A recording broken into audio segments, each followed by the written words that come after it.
Hoje é dia 4 de abril de 2021 e este é o episódio 137 do podcast Ubuntu Portugal, o show sobre Ubuntu, software livre e outras cenas. O meu nome é Diego Constantino e tenho o Tiago Corrão comigo. Olá, Tiago! Olá, Diogo! Então, essa Páscoa? Esta Páscoa está fixe, o Alex vai apreciar esta palma porque isto chegou ali ao vermelho. Jesus! O homem até já bate palmas e... Exatamente, Está a ser calma, está a ser uma Páscoa em recolhimento, como é suposto, e apesar de tudo está a ser divertida, estou a fazer umas coisas engraçadas. E tu, Tiago? Parece-me bem. Não, olha, a minha Páscoa foi Páscoa, ou seja, falando do dia de hoje, acordei a 1400 km daqui. Ótimo. E passei parte do dia a regressar a casa. Portanto, estive de férias. Foi uma semana, eu posso dizer atípica, porque posso-te dizer que na semana toda lembro-me de ligar o computador 2 vezes. Uma foi para fazer a pós-produção do episódio anterior, portanto, para tratar da publicação, e a outra foi para resolver um problema pontual. Portanto, das 2 vezes, o computador ligou-se, sei lá, quarto de hora de cada vez, ou 20 minutos. Numa semana inteira, o que é bastante, para mim, bastante positivo. É sinal que, tanto aquilo que eu tenho que pensar e aquilo que as pessoas têm que pensar é, se o computador não se ligou, que raio de coisas fixes é que eu andei a fazer para não ter que ligar o computador? E é exatamente isso. Portanto, foi uma semana muito, muito gira. Então, o que é que andaste a fazer? Essencialmente estive a fazer uma coisa estranha, que é estar de férias. E estive a fazer. Não conheço esse conceito. Estive a desfrutar de uma semana de férias em família. Estive a dar experiências giras às minhas filhas. Foram baseadas naquela recomendação do Humble Bundle da semana passada ou foram mais exteriores? Eu não adquiri esse kit, esse pack, portanto não te sei dizer com rigor se está relacionado ou não. Posso dizer que foi uma semana muito fixe, e é isso que interessa enquanto pai responsável e preocupado com as minhas filhas e preocupado comigo também, caramba, também mereço. Sim. Não, foi uma semana gira, foi uma semana porreira. Tenho coisas, vou-te deixar falar, tens uma série de coisas para falar. Tenho um apontamentozinho para fazer, mas honestamente não é de nada que eu tenha feito esta semana, mas sim uma coisa que me passou, e a palavra passou é interessante, sobre a semana anterior. Portanto, tenho um assunto atrasado que eu prometi que ia falar. E prometi a algumas pessoas até que ia falar no episódio anterior e depois a coisa não se deu.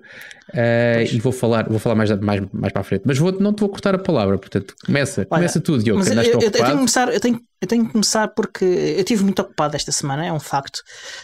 Mas relacionado com o primeiro assunto que eu quero falar, eu estou a ver que tu hoje não estás de copo na mão. Não. Estranhamente não. Pois é. Sabes que isto é muito giro de ser que acordaste longe e teres apanhado um avião e teres estado... Isto de viajar no espaço e no tempo baralha um bocadinho as pessoas, não é? É mais ou menos isso. E então eu posso dizer que tive que desembalar algumas coisas que tinha na bagagem à pressa para poder ter condições para gravar, porque algum do equipamento que eu preciso para gravar foi comigo, apesar de eu não utilizar, foi comigo, just in case. O copo esqueci-me, pá, e agora também não vou estar a interromper, honestamente. Lamento às pessoas que acham. Isto é também para provar que não só o copo na mão não é um vício, portanto eu passo bem sem ele e vai ser de certeza um ótimo episódio. Portanto eu não sou movido a vinho tinto, como algumas pessoas até podem eventualmente conjecturar. Não, até porque tu provaste no episódio passado que também bebes branco e já falámos do whisky também. Mas pronto, mas também consigo perfeitamente aguentar um episódio, e já não é a primeira vez, aliás, não é habitual, mas já não é a primeira vez que acontece, portanto, não me vou levantar para ir buscar. Durante muito tempo não foi uma prática durante o show, foi uma prática pré-show, e só há coisa de um ano ou coisa assim começou a ser mais regular em todos os shows. Não sei se foi por moda ou não, mas aquela questão do confinamento, do Covid e mais não sei o quê, eu como fui daquelas pessoas que felizmente não senti os meus rendimentos afetados pelo Covid, e digo isto felizmente e não estou aqui de forma alguma.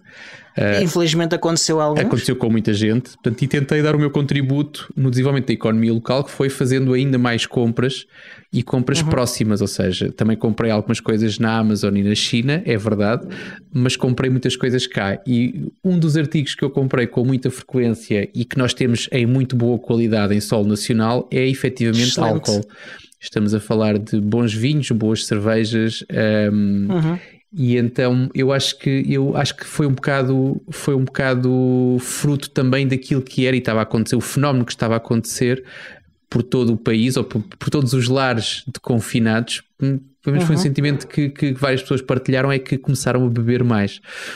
Sim, fala-se bastante disso em alguns casos, infelizmente não em quantidades apropriadas.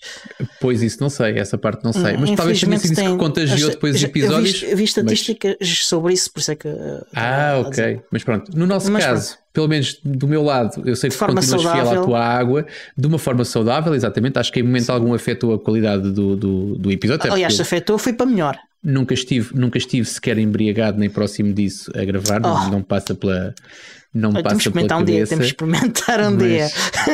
Temos que fazer aquilo que algumas pessoas, aqueles jogos de beber e não sei o quê, e depois à medida que o episódio vai andando, vai descambando. Temos que inventar um pretexto qualquer para fazer uma dessas, mas é só uma sem exemplo. E se calhar não publicamos no nosso feed, fazemos aí um extra qualquer para patronos ou assim. Uma coisa assim. Logo se vê. Portanto, malta que ainda não é patrono, façam-se patronos, porque isto qualquer dia a gente faz aí uma destas. Está a prometer. Mas vá, desembucha. Então, mas o que é que tu queres falar sobre o meu não vinho de hoje? Não, o facto de não estares a beber, o meu primeiro tópico está relacionado com isso. Eu tenho um saca-rolhas elétrico. Sim. Porque é simplesmente muito mais rápido e muito mais prático usar o saca-rolhas elétrico do que um saca-rolhas manual. Eu tenho rolhas em quantidade de reserva suficiente, mesmo que o saca-rolhas elétrico não faça um bom trabalho a tirar de forma a rolha muito limpa, que faça, que entre de forma torta ou uma coisa assim de género, e depois aquilo não fica reutilizável. Eu tenho muitas de reserva, portanto, reutilizável? Mas aí tem, mas acaba tu, que eu já te dou uma dica para isso. Para fechar, sim, mas eu tenho muitas rolhas, e uma vez ou outra ela não sai muito bem, porque ela furou um bocadinho torto ou coisa assim de género. Infelizmente, hoje a tirar uma rolha, aconteceu que uma mola dentro do saca-rolhas, eu creio que foi isso que aconteceu, saiu do sítio. E a rolha depois não queria sair de dentro do saca-rolhas. Tive de desmontar o saca-rolhas todo e tirar a rolha manualmente e pôr a mola de volta no sítio. O problema foi voltar a montar tudo de novo. Porque aquela velha ideia de que sobraram peças? Nenhuma. Não, o problema foi encaixar aquilo tudo bem encaixado nos sítios certos e fechar aquilo sem destruir nada no processo. Mas consegui, e estou muito contente com isso. É a segunda coisa em 2 semanas que eu consigo arranjar sem estragar. Aliás, a semana passada ia estragando um dedo a martelar. Aliás, falei disso no grupo da comunidade do Ubuntu, que eu tinha martelado um dedo e que aceitava competir dessa forma num joguinho de Super Tux Kart, mas ninguém alinhou comigo, tiveram todos medo. Prova as minhas skills de pro gamer. Claramente. Assim, e pronto, a primeira coisa que eu queria falar foi que de facto que reparei o meu saca-rolhas elétrico. Então olha, deixa-me só dizer-te que para não teres de estar preocupado com essas rolhas, e porque voltar a enfiar uma rolha, eu não sei se tu bebes uma garrafa de uma vez, já percebi que para estares preocupado com rolhas de substituição é porque tu tens necessidade de conservar o vinho, eventualmente para a próxima refeição ou para... Pelo menos umas 2 refeições o vinho dura. Pronto, exatamente. E o que eu te posso dizer é, por pouco mais de €1, tu consegues comprar uma coisa que tu encaixas em cima da garrafa com uma bombinha e tu dás 4 ou 5 toques e ele tira-te o ar do vinho. e faz com que o vinho se conserve nas suas características, digamos que originais, durante mais tempo. Eu tenho, dependendo das alturas, às vezes uma garrafa é capaz de não dar para um dia inteiro, lá está, as tais 2 refeições. Noutras alturas eu posso ter um vinho que me dura 2 ou 3 dias, e nessas alturas teres uma bomba dessas dá jeito, dá muito jeito. Sim, senhor.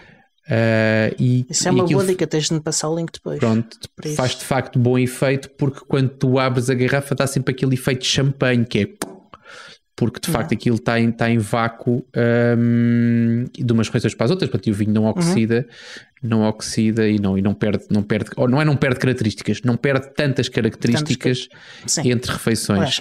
Abrires uma vez já faz com que perca, adquira algumas e perca outras. Adiante, já acabou a secção.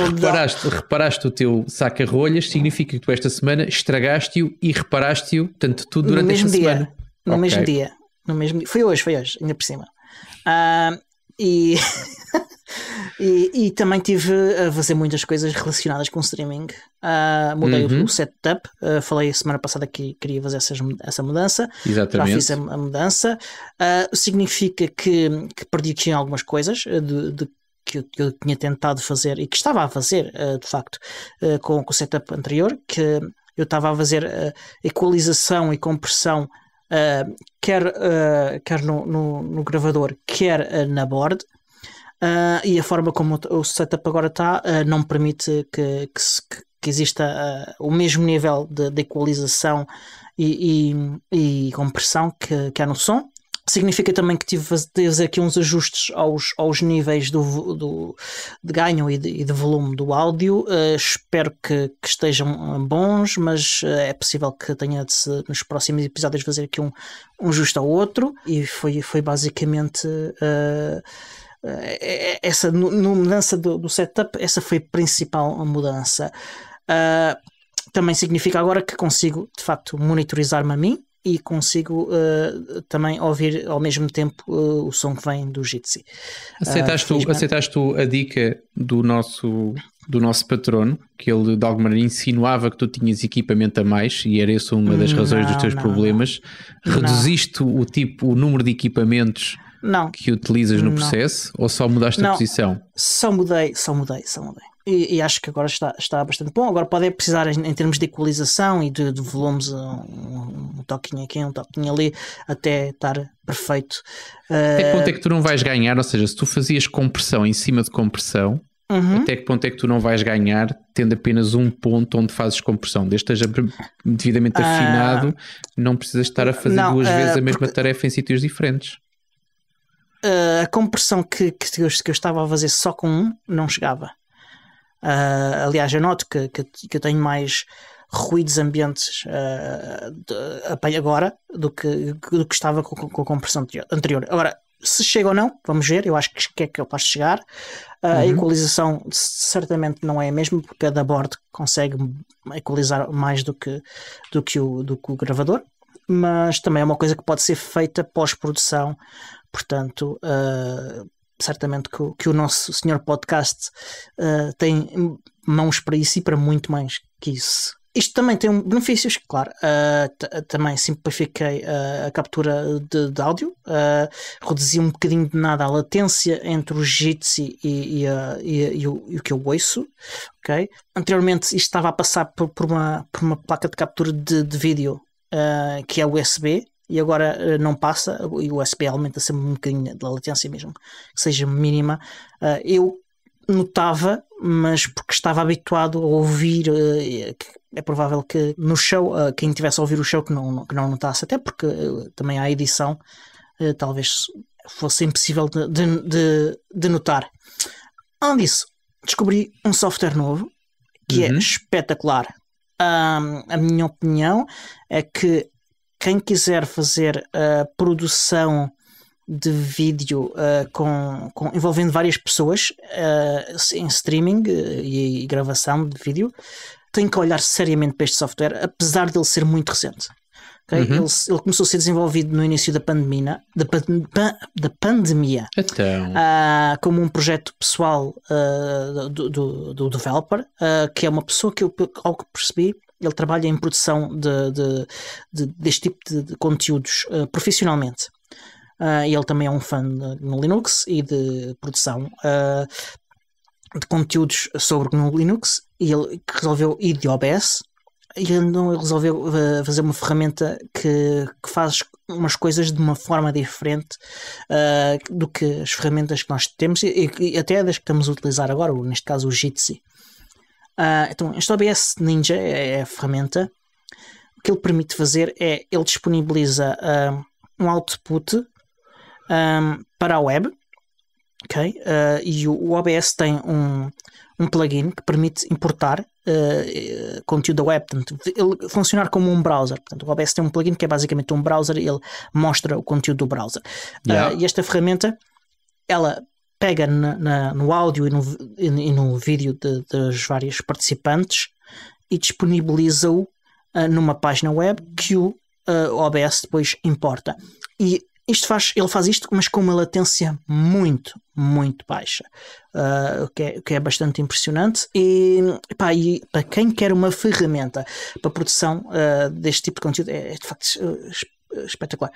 Agora, toda a gente tem que ter o OBS instalado, todos os intervenientes dessa... Não. Só um OBS ou o equivalente que tenha a mesma funcionalidade de ter um browser embebido dentro dele como uma opção de captura de vídeo. Ou de vídeo ou de renderização do site. Mas esse vai misturar os vídeos todos. Imagina que são 4 participantes. Não tens de ter a câmera dos 4 participantes. O OBS Ninja é que faz isso tudo. Eu percebo isso, mas como é que por exemplo, vamos fazer uma coisa aos dois. Como é que eu envio a minha câmera para o OBS Ninja? Exato, da mesma forma que envias para o Jitsi. Ele utiliza o mesmo tipo de tecnologia. Só tenho que abrir o browser? Exatamente. O diretor, que é uma das funções nesta ferramenta, em vez de ter um moderador, tem um diretor que acumula a função de moderador e outras funções técnicas. Ele disponibiliza um link a todos os participantes. Esses participantes abrem o link e... Isso é o link de uma sala do Jitsi, equiparada a uma sala Jitsi. Sim, é uma sala. E toda a gente encontra-se lá. Sim, e ao abrir esse link, o convidado é dada a opção de escolher qual é o dispositivo de input de áudio, de vídeo, qual é a resolução que quer usar. Há uma série de controles bem mais minuciosos até do Jitsi, mas por omissão ele mostra logo coisas e permite fazer teste para ver se está a funcionar, se não está a funcionar, etc. E depois isso vai... O diretor tem uma visão diferente, okay? Tem uma página diferente onde ele consegue fazer uma série de controles diferentes. Pode haver múltiplos diretores ou apenas um dos utilizadores é que é diretor? Por sala há um diretor. Ok. Por sala há um diretor. Portanto, se quiseres partilhar responsabilidades com uma segunda pessoa, não consegues fazê-lo. Neste momento a ferramenta não permite fazer isso. Ok. Mas também não conheço nenhuma que permita. Também não conheces nenhuma semelhante a esta, ou conheces? Conheço uma ou duas, porque tenho andado a ver vídeos sobre o tema no YouTube. São mais antigas, são mais completas algumas, mas não são meio baseadas na web, ok? São ferramentas tipo OBS, algumas com funcionalidades extra ao OBS. Mas instaláveis sempre. Sim, mas para Mac e limitadas a sistema operativo, era aí que eu queria chegar. Agora, ainda bem que falas nisso, porque tenho outra dúvida, que é quando tu tentas usar o Jitsi numa plataforma móvel, num telemóvel ou num tablet, não sei se já alguma coisa se alterou, porque houve grandes mudanças no Jitsi, pelo menos nos clientes, mas até há pouco tempo, não sei se ainda é assim ou não, mas tu tinhas que, para plataformas móveis, terias sempre que instalar o cliente de Jitsi. Portanto, não consegues usar o browser nas plataformas móveis. Como é que funciona com o OBS Ninja? Ele é compatível com Eu digo isto, vou-te dizer qual é que é o meu ponto de vista. Voltando à mesma experiência, vamos fazer uma coisa aos dois e eu estou num sítio onde não tenho computador, mas quero na mesma participar. E nós já tivemos convidados aqui no podcast que gravaram no telemóvel. Portanto, fazendo aqui uma equiparação, esse convidado, se pegar um telemóvel e abrir o link, vai conseguir usar o OBS Ninja ou não vai conseguir? Não te sei responder. Não testaste, porque, não testei. Sei que nos telemóveis que eu tenho com o Ubuntu Touch não iria funcionar. Não, porquê? Cá em casa porque a funcionalidade do browser não permite. Ok. Cá em casa há alguém com um telemóvel Android, não me lembrei de experimentar, simplesmente. Mas certo. vou experimentar depois e é de voltar a falar do tema. Há aqui a questão do diretor, há salas, há aqui a possibilidade também do diretor mandar convidados para salas diferentes. Ok, portanto há aqui a possibilidade de montar e salas diferentes com diretores diferentes. Há aqui uma partilha no caso de usar proteção com password da sala, a única coisa que tem de acontecer é que as salas estão protegidas com a mesma password. E depois ele tem muito mais controlos sobre a produção de áudio e de vídeo. Como eu já disse, ele permite aos convidados escolherem as resoluções da webcam, o que permite até utilizar a resolução máxima ou utilizar só uma que ele diz que é balanceada ou que vem por omissão. Permite também ao diretor ter controle sobre a qualidade das várias fontes e para cada um dos participantes, ok? Por exemplo, ele consegue fazer equalização, compressão, cancelamento de ruído, aumento de ganho, aumentos de volume e tudo isto para o áudio. E no caso do vídeo consegue ajustar o brilho, a cor, a saturação, tudo isso. Tens sempre que receber a imagem no OBS ou tu podes fazer streaming direto para YouTube ou para StreamYard? Não, fazer streaming não. Esta ferramenta não faz streaming. Esta ferramenta coloca as coisas numa página web. Ok. Daí precisas depois do OBS ou de alguma coisa que faça browsing e depois esse output é que tu vais fazer o que quiseres com ele. Já percebi. Exatamente. É provável que... Eu sei que essas... Que, por exemplo, o StreamYard, o Restream.io, o YouTube e todos esses têm formas de ir buscar coisas diretamente à máquina da pessoa que está a fazer o streaming. Eu nunca experimentei essas funcionalidades, utilizei sempre o OBS. Não sei se há alguma forma depois de conjugar as duas coisas. Então não experimentei e é uma questão de averiguar depois. Esta ferramenta não está terminada. Ainda há alguns controles que tu vês lá, que estão lá, botões que carregas lá e não acontece nada. Por exemplo, há algumas coisas também que só funcionam se estiveres em Chromium. Chromium ou Chrome? Mas julgo nos dois. Eu só experimentei com o Chromium, portanto não sei dizer o Chrome, porque eu nunca uso Chrome. Para compensar, diz. Ele tem coisas que o Jitsi, por exemplo, não tem e que funcionam, que eu experimentei e que são bastante úteis e que já teriam sido úteis para nós aqui em ocasiões anteriores. Por exemplo, o diretor consegue dizer para o browser do participante gravar a sessão. Ok. Faz uma gravação local, tanto o participante, cada participante fazer uma gravação local e pode também gravar local. Isso é fixe para encher o disco rígido dos nossos convidados. Se não tiver um telemóvel, então é fixe para lhe arriares o telefone. Exatamente, também podes gravar. Ele tem também a possibilidade de gravar no próprio computador do diretor. Portanto, agora, tens duas opções. Pergunta que me vem já à cabeça e conhecendo teu e as tuas preocupações, que é qual é que é a parte deste serviço que é paga? Zero. Ou seja, como é que tu garantes a subsistência deste projeto? Ou seja, como é que este projeto vê a sua longevidade? Até porque para fazer este tipo de coisas tu precisas de horas de desenvolvimento, infraestrutura e outras coisas. Portanto, tenho essa dúvida também. Que eu saiba, o projeto não tem nenhum objetivo desses. Não sei se no futuro irá ter. Não, o serviço neste momento é totalmente gratuito. É software livre. Podes fazer self-hosting dele, portanto, certo. E havendo código, portanto, a continuação só depende da vontade de alguém continuar. Mas percebeste a minha pergunta, não é? Portanto, é preciso computação e é preciso que mesmo não seja preciso storage.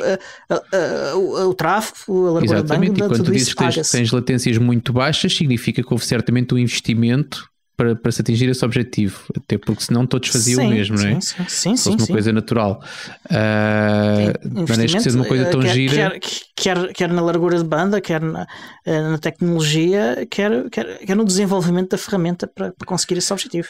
Porque sendo e confiando em ti, porque eu não conheço a concorrência, nunca experimentei concorrência, não sei, mas confiando em ti, é um produto que se destaca claramente da concorrência em termos de oferta, não só em termos de qualidade, conforme tu já tiveste a oportunidade de elogiar, mas em termos da própria oferta, em termos de funcionalidades, simplicidade e por aí. A minha preocupação é exatamente essa, que é das duas uma. A evolução natural será, a partir de hoje temos aqui um plano que é pago e que passa a fazer isto ou aquilo, e os outros não fazem, ou então uma coisa como acontece, por exemplo, com o Jitsi. O Jitsi tens aquela empresa que é, acho que é uma empresa, o X8, ou exatamente, que faz a gestão. Que financiam o serviço, sim. Não é financioso, tem serviços pagos, ou seja, tu consegues ter um Jitsi pago, contratar diretamente a eles, sem teres que fazer o teu self-hosting e a tua gestão. Aliás, gestão. quando terminar aqui a nossa sessão, vai aparecer um pop-up deles a querer vender-nos serviços. Pronto. Deles. Sim, exatamente. Portanto, isso acontece e tu percebes, olha, mesmo que eu não compre, há de haver certamente alguém que poderá comprar ou que já compra e que vai garantir a longevidade do projeto. Neste, sem qualquer tipo de retorno financeiro, pode ser complicado da coisa se manter. É assim, pois não sei, eu não sei se é esse o objetivo, se não é. Eu sei que neste momento não tem. É só o que eu te sei dizer. Pode ser só porque eu não sei. Também. Francamente, não olhei muito para isso. Agora, adiante. Experimentei. A primeira vez não correu muito bem. Hoje estive a brincar mais com aquilo durante a manhã. Correu muito melhor. O facto de se usar o Chromium melhora a experiência, claramente. Está-se melhor com o Chromium do que com o Firefox, é isso? Sim. Okay. Há coisas que não funcionam de todo se for Firefox e há coisas que se comportam melhor se for com o Chromium. É um facto. Recomendo a toda a gente que dê uma vista de olhos na ferramenta. Parece-me muito, muito, muito interessante. Ok. Então e mais? Não sei se queres agora falar da tua... Queres descansar, não é? Já percebi. Exatamente. Sim. Ora, pode ser. Olha, eu estava com... Eu tenho aí agora que fazer uma coisa que eu não tenho muita paciência, honestamente, mas que para quem é faço com gosto, que é, vou ter que esticar aí uns cabos de rede, e na altura estava a fazer a encomenda. Eu já sabia que havia aquelas fichas que... Essas nunca me seduziram muito, não só porque são caras como ao raio, como qualquer coisa que tem encaixe, a mim faz-me confusão. Uma coisa que tu ligas e desligas, mas são umas fichas de rede, estou lá da RJ45, que tu tens, ou seja, que tu pões o cabo e depois aquilo, a própria ficha, apertas a ficha e aquilo são fichas reutilizáveis, que tu apertas e desapertas, uma espécie, como algumas tomadas que tu vês, não sei se tens experiência nisso ou não, mas algumas tomadas de parede em que tu consegues também apertar e desapertar, ou seja, se a coisa não ficar muito bem, podes, ou se quiseres mudá-las de sítio, podes descravar e depois elas cravam outra vez. Isso nunca me seduziu muito, e eu de facto, quando estava a fazer a encomenda do material que ia precisar, olhei para elas e disse, olha, vou experimentar. Mas depois vi umas outras que me pareceram bastante mais interessantes, que é em tudo semelhante às fichas, vou-lhe chamar convencionais, aquelas fichas normais. Não sei, lá está, é uma coisa que acho que nós, não sei se já falámos aqui ou não sei qual é que é a tua experiência ao nível do cravamento de fichas e de cabos de rede. Já não faço isso há décadas, vá. Pronto, não sei dizer a 10 qual é que é o teu nível de mestria, e eu também não vou dizer qual é que é. Extremamente reduzido, o meu é extremamente reduzido, porque tudo que é trabalhos desse tipo, o meu nível de mestria é sempre muito reduzido. Pronto. Depois tu foste o gajo que abriste o episódio a dizer que martelaste um dedo, não é? Portanto, se calhar isso já será reflexo, mas pronto, adiante. Eu tenho isso para fazer, eu tenho o meu nível de mestria, eu não acho que seja assim um grande mestre, mas também não sou um completo incompetente. Tenho uma coisa que me chateia, que é falta de paciência. Pá, irrita-me, há coisas que me irritam fazer. E essa é uma delas, e então nessa tentativa de tentar que não me irritasse tanto e dar aqui também alguma novidade, aquilo que eu fiz foi decidir experimentar tecnologia inovadora. E a tecnologia inovadora na prática são uma coisa que acho que até tem nome, que é a tecnologia passante, por isso é que há bocadinho estava a meter contigo sobre passar e deixar de passar, porque na prática aquilo são fichas convencionais, aquelas fichas que tu tens que encostar na ponta, que é sempre uma chatice, porque depois quando encostas na ponta, depois a cobertura, o isolamento exterior pode não ficar bem, depois aquilo fica meio pendurado, é uma chatice. Então a coisa porreira que estas fichas têm é que não terminam, ou seja, tu enfias os 8 condutores e eles passam através da ficha e saem na ponta da frente. Okay. Portanto, tu consegues, um tipo como eu, que é daltónico e zarolho, consegue facilmente ordenar aquilo, passar os fios todos para o outro lado da ficha e calmamente, quando eles já estão do outro lado, vou ver se a ordem está certa e se eu posso cravar a ficha ou não. Portanto, aquilo na prática tu enfias, não sei se ainda também como é que se faz, mas enfias, ou seja, ordenas, passas, em vez daquilo bater, aquilo tem um batente, em vez de bater, passa. Yep. E quando passa, o excesso sai para a frente, que é onde tens a oportunidade de confirmar se a sequência está certa ou errada. A partir daí o alicate é o mesmo alicate, tu usas para cravar, portanto a partir daí apertas, o que é ótimo porque tu consegues equilibrar ao pormenor o sítio onde queres cravar ou onde queres apertar a ficha, portanto, e podes apanhar exatamente a quantidade de isolamento que achares certa, e no final o que tens que fazer é, na ponta da frente da ficha, cortas o excesso. Portanto, nunca tens problemas, como já me aconteceu também. Lá está, por isso é que eu não sou um 1, mas também não sou um 10, que é de vez em quando acho que está tudo bem e alguma coisa não correu bem no processo, e quando tu vais olhar, uma das pontas ficou recolhida e tu dizes, mas como é que isto aconteceu se eu confirmei tudo antes de cravar? Mas pronto, aquilo é porreiro. Estava à espera e eu fiz a coisa do mais preguiçoso que há quando experimentei, ou seja, fiz o mais desorganizado possível, ou seja, tirei só a capa exterior e estiquei e enfiei. A parte ou seja, até os 8 condutores encaixarem nos 8 tuneizinhos, eu acho que é mais difícil nestas fichas das duas uma. Ou porque eu de facto fui à desprezo, que é, que se lixe, bora lá. Só faltou mesmo enfiar um de cada vez, porque de resto aquilo foi um bocado à toa. Mesmo, ou seja, assim que são fichas para preguiçosos e para quem não se quer chatear, eu tentei chatear-me o menos possível com aquilo. Mas posso dizer que no final, eu arriscava a dizer que a taxa de sucesso para aquelas fichas é de 100%, porque tu só apertas o alicate e efetivamente quando tens a certeza absoluta de que aquilo está na ordem certa e os cabos estão sempre na ponta. Os condutores estão sempre na ponta. Qual é o lado que eu vi menos positivo nisso? É que fica feinho.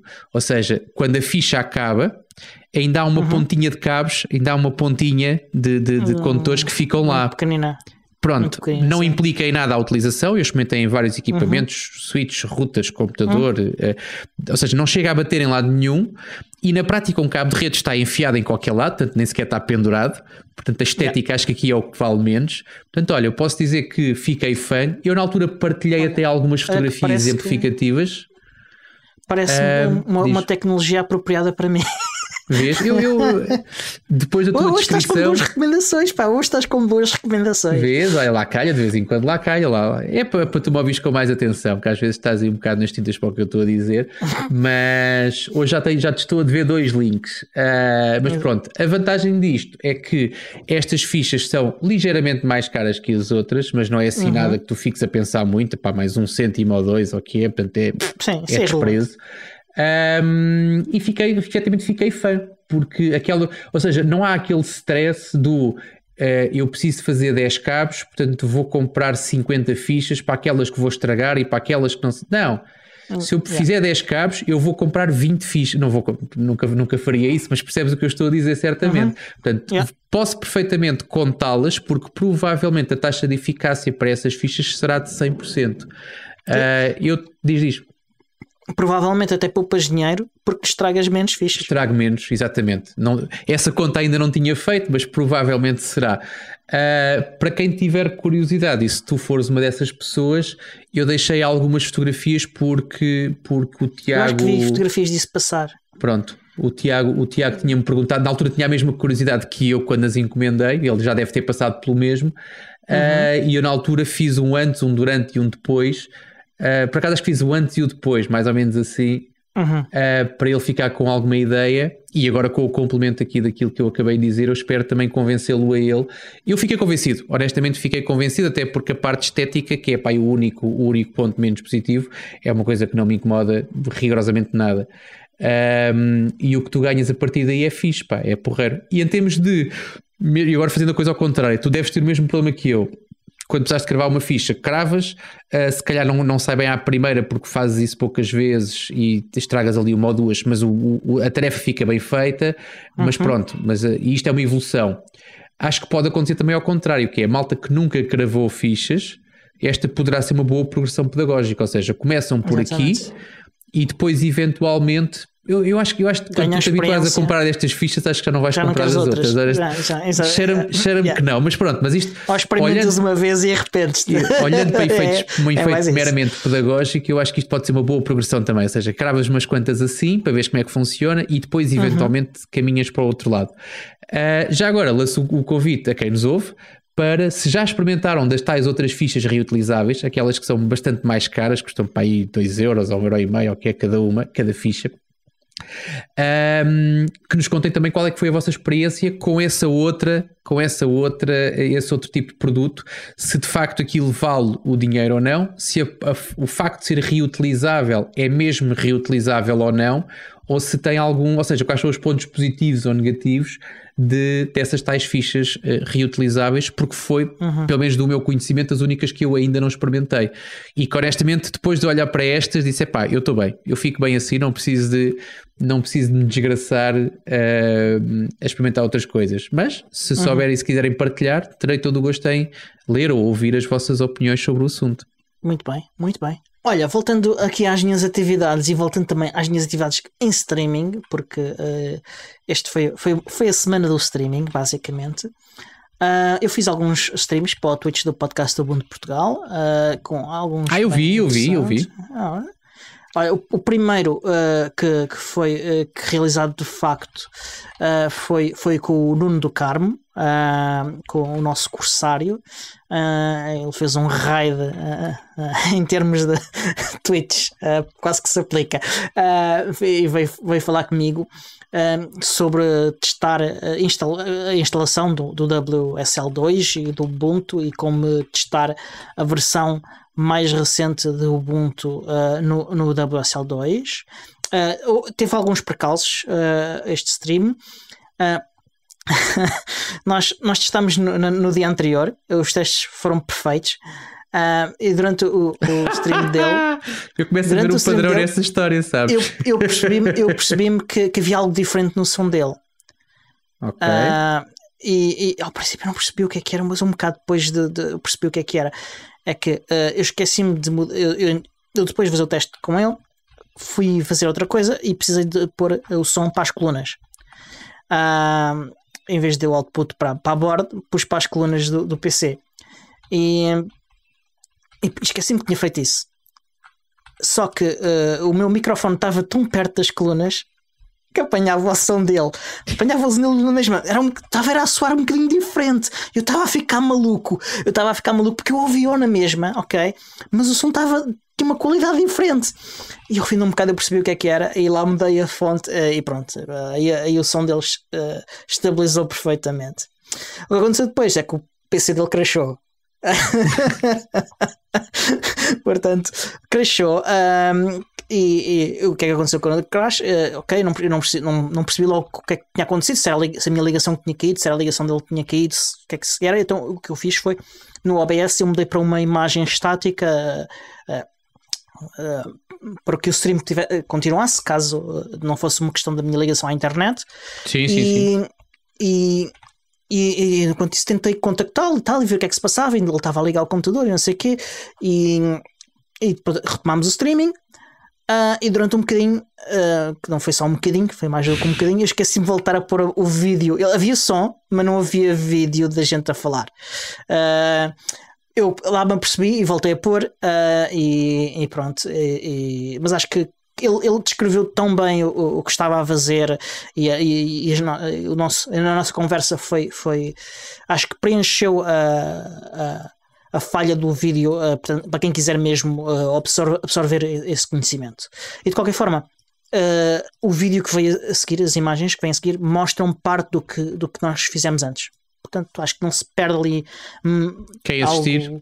Sim, quem assistir com atenção e cuidado consegue de facto apanhar tudo o que era relevante. Tínhamos chegado à conclusão de que os vídeos do Twitch tinham uma validade, ou seja... Sim, são 15 dias. 15 dias, portanto tem 15 dias para ver... Para ver, sim. Ora, dá para extrair o vídeo depois ou não? Dá. Eu ainda não extraí estes dois que eu fiz. Eu depois fiz outro também. Com o Person. Eventualmente podemos também publicá-los no YouTube, é uma questão de se ver. O outro foi com o Person, que é um dos membros da nossa comunidade, também é um membro do conselho da nossa comunidade. Foi um vídeo dedicado à instalação e ao teste de instalação do Ubuntu no âmbito da Ubuntu Testing Week, que está a decorrer. Este correu muito melhor, mas só correu bem à segunda tentativa. A primeira tentativa eu percebi que havia também um problema com o som, mas só havia com o som quando vinha do Jitsi ou vinha do YouTube, porque eu entretanto interrompi o stream, como vi que havia esse problema, e o mesmo PC que estava a tocar o Jitsi ou o YouTube, se eu passasse um fecheiro de música ou de vídeo localmente com som, sim. O som que entrava na board ia muito mais alto, mas muito mais alto, e estava normal, pronto. Estranho. Mas se fosse do Jitsi ou do YouTube ou qualquer coisa na web, ia muito mais baixo. Eu não percebi qual é o motivo disto. No entanto, eu olhei para a board e vi que eu estava a introduzir o som que vinha desse PC numa das entradas de microfone que tem a opção de XLR ou jack. Ok. Certo? E estavas em jack... E estava com o jack.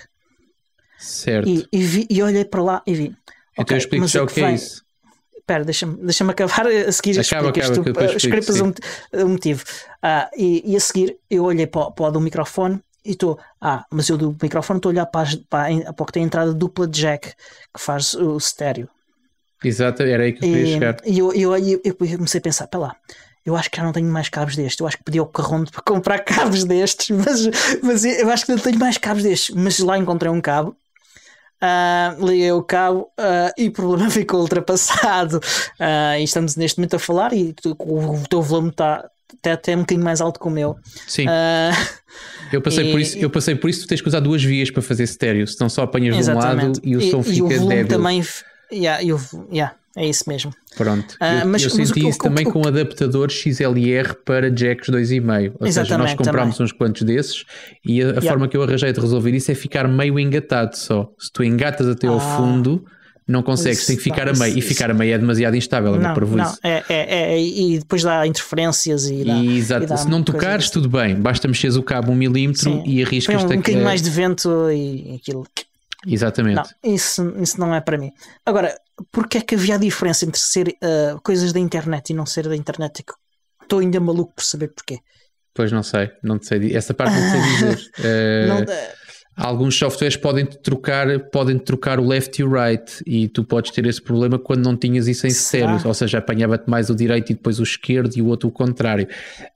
Eu conheci um tipo que andou comigo na faculdade que ele conhecia os álbuns todos de algumas bandas, Manowar, Metallica, do Steve Vai, mas não sei o quê, e o gajo dizia mesmo: olha, estás a ver, a guitarra do não sei quantos está ao contrário nesta música. E eu ficava a olhar para ele e fazia-lhe assim: ouve essa porcaria e cala-te, meu. Mas ele sabia quando havia algumas músicas onde a guitarra de um que tipicamente estava do lado direito estava mais do esquerdo e o contrário.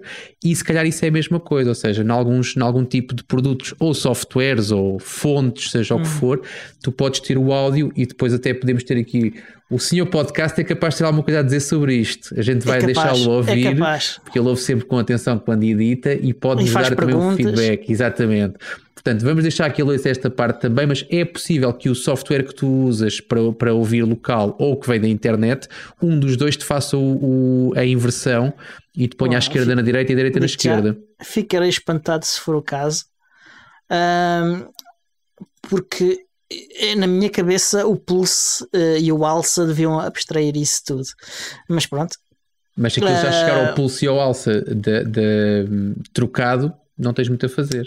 Sim, mas ele quando ouvias da internet, ouvias o quê? Ele vem da internet, ele vem da internet seja com o Jitsi ou o que for. Não, naquele exemplo que tu usaste, foste buscar áudio só à internet, sempre à mesma fonte ou fontes distintas?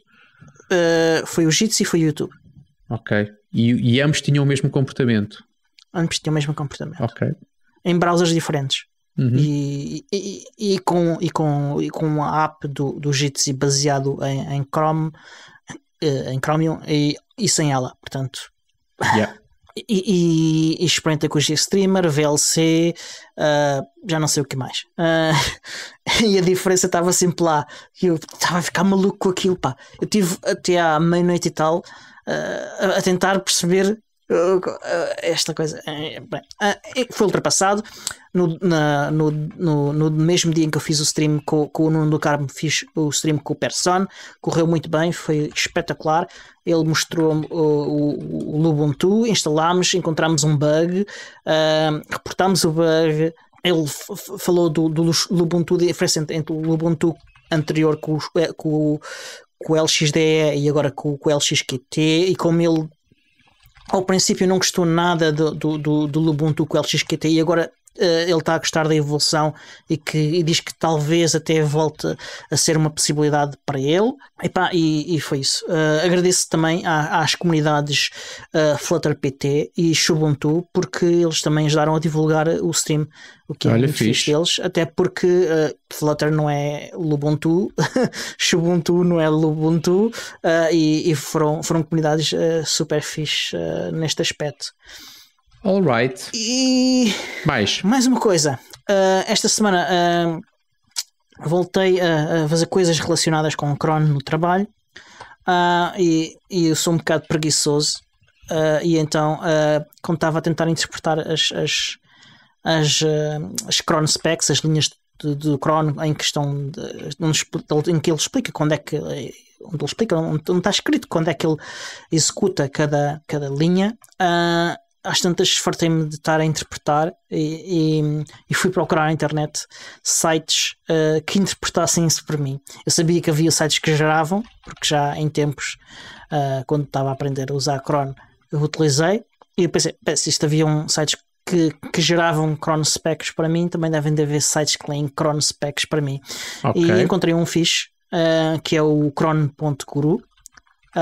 Se quiserem aprender cron, é mais uma ferramenta para a vossa lista de ferramentas.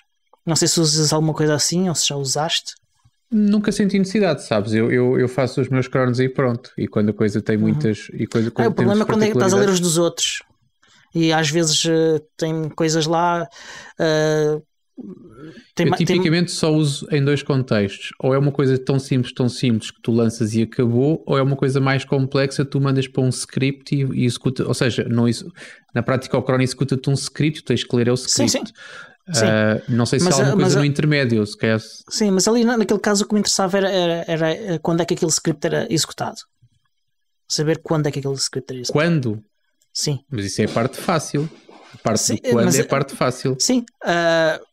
Só que lembraste-te exatamente que coluna é qual.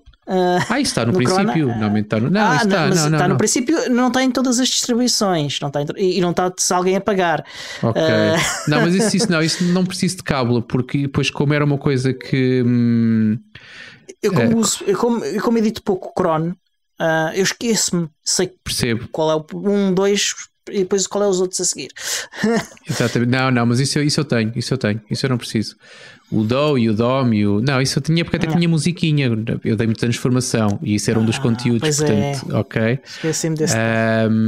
Não só faço várias vezes, como e tenho que olhar com alguma frequência para cronos, seja eu a fazê-los ou que já lá estejam. O que eu me habituei a fazer, lá está, preguiça, e acho que não aconselho a ninguém, portanto eu próprio estou a ver se evito, quando eu tenho scripts, e ainda no outro dia falávamos sobre isso, ou seja, uma coisa é teres um script que tu queres correr, imagina, semanalmente e não te incomoda se aquilo corre semanalmente na segunda, na terça ou na quarta-feira, como é, por exemplo, a renovação de um certificado Let's Encrypt. Tu queres que aquilo corra uma vez por semana e acabou, não estás chateado. Agora, quando tu queres que um backup corra de uma base de dados, por exemplo, em que demora 1 ou 2 horas a acontecer, a diferença entre ele arrancar às 2 da manhã ou às 6h38 pode fazer toda a diferença. E eu tenho feito muitas vezes, ultimamente tenho feito muitas vezes, que é os meus scripts arrumos na pasta Cron Daily ou Cron Weekly, ou pronto, tu certamente sabes o que é que isso significa também, espero que as pessoas aqui que nos ouçam também, se não, podem ir à procura. Existe uma pasta que é a Cron D, a Cron Daily, a Cron Weekly, a Cron Monthly. em que nós não controlamos. Tu consegues saber a que horas aquilo vai correr e consegues até configurar, mas é uma coisa global, ou seja, todos os scripts depois naquela pasta vão correr à mesma hora, no mesmo momento. Portanto, e se queres controlar, ou seja, se queres que aquela tarefa em específico aconteça uma vez por semana, mas que aconteça à hora que tu decides que aconteça, então aí vamos agendá-la, é mais fácil. Eu ultimamente, quando tenho scripts, raramente os agendo no Cron Tab, eu coloco em pasta e acabou, portanto depois o sistema logo vai, o Anacron vai lá buscar aquilo e a coisa anda por aí. Mas não preciso dessa calma, não pensei que era uma coisa mais específica. Não, eu neste caso estava à procura do motivo para acontecer uma coisa com aquela máquina com alguma regularidade. Okay? Parecia que era sempre na mesma altura.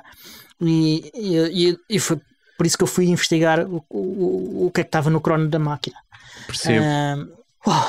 E chatice agora, e já que se fala nisso, deixa-me só dar mais uma chega. A chatice neste momento é que tu tens formas de tu agendares coisas, tarefas repetidas e recorrentes via ChronoTab ou agora via SystemD. Agora, atenção, agora não, parecemos uns velhos do Restelo, não é de agora, já tem muito tempo.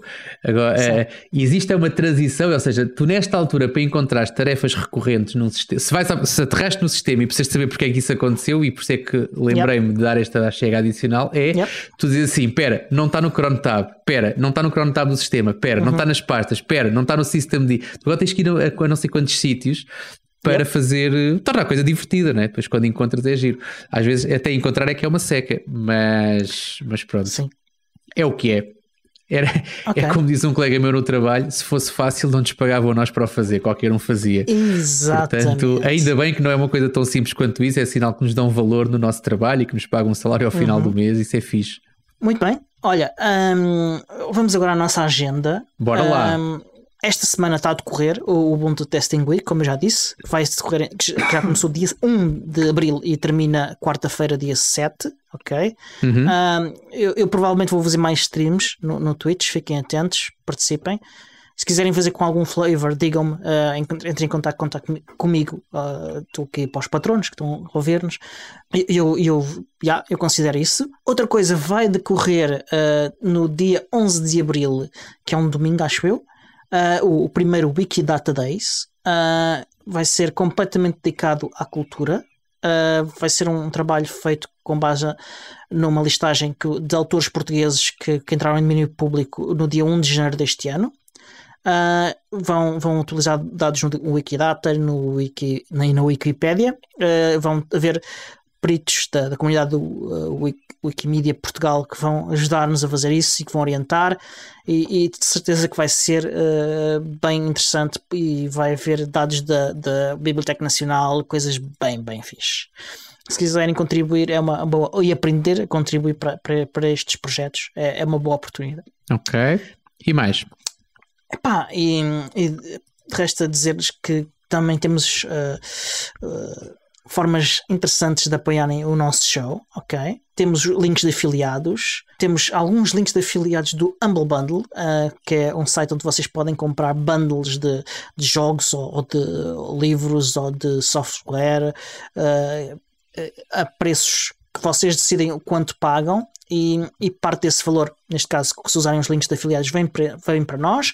Eles também permitem que vocês façam doações a instituições de caridade, e decidem quanto é que dão ao autor, quanto é que dão ao Humble Bundle, quanto é que dão à caridade, quanto é que dão a nós. Uns bundles ainda. Há um que só está aqui, que só será útil ainda para os nossos patronos, que já falámos na semana passada, que é o Learn You More Code by No Starch Press, que são livros sobre como pensam os programadores, como é que eles fazem as suas tarefas, como programar em Python, em Shell, em Java, em C++, em Rust, como utilizar a linha de comandos em Linux, há também livros sobre Machine Learning, sobre engenharia de software, sobre PowerShell para administradores de sistemas operativos, programação em C, e são todos livros da editora da Starch Press, que é uma editora muito fixe, muito fixe. Portanto, há mais um dia para os patronos poderem comprar este bundle. Agora, muito mais tempo, porque são 15 dias, há um bundle novo, que é o Machine Learning from Zero to Hero, da Manning Publications, também é uma editora fixe. Tem livros sobre Machine Learning, sobre programação, sobre conceitos ao redor destas coisas, de inteligência artificial, deep learning, machine learning, como programar em Python e Go e outras tecnologias de forma a aplicar estes conceitos. São 15 dias, o link está nas nossas notas do episódio, e mais alguns dias está também aquele bundle que falaste a semana passada. Queres sim. fazer aí um bocadinho de publicidade desse bundle? Não vale a pena, porque como vai acabar antes do final do episódio e lá está, não é desprimor para os nossos patronos. São mais 4 dias. Mas exatamente, são mais 4 dias. Se calhar avançávamos. Muito bem. Temos também links para a loja da Nitro, um link para a loja da Nitro Key, exatamente, onde podem comprar aquele hardware que nós falámos todo na semana passada, as Nitro Keys, o Nitro Pad, o Nitro PC, o Nitro Box, uma série de coisas muito fixe. Hardware pensado para ser aberto, o mais aberto possível, e para ser otimizado para a segurança e privacidade. Se quiserem apoiar-nos também, tornando-se patronos e podendo assistir a estes streams ao vivo não, em direto, e apanhar estes bundles todos ainda sempre, garantidamente, quando ainda são úteis, não só quando faltam 15 dias, vocês podem tornar-se patronos, custa apenas €1 mais IVA, acho eu, e na patreon.com/podcast.portugal. Podem simplesmente também apoiar-nos partilhando os nossos links no Facebook e no Twitter. Podem divulgar o nosso site, podcast.portugal.org. Podem só até dar-nos feedback sobre o conteúdo, sobre coisas ideias que vocês acham que eram fixes para o podcast, ou coisas que estejamos a fazer mal, ou coisas que tínhamos dito mal. É sempre uma coisa popular na internet, corrigir as outras pessoas. E pronto, formas de nos apoiar são estas.